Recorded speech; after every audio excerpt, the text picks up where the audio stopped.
కళ్యాణం వైభోగం శ్రీరామచంద్రుని కళ్యాణం.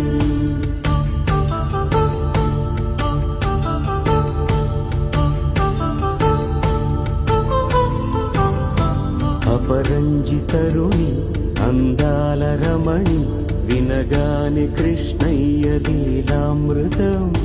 ముగిదాటి కదిలింది తన వెంట నడిచింది గెలిచింది రుక్మిణి ప్రేమాయణం.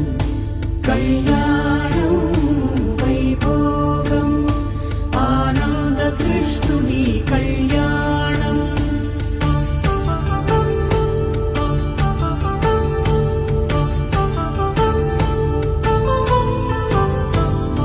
పసిడి కాంతుల్లో పద్మావతమ్మ పసి ప్రాయముల వాడు గోవిందుడ.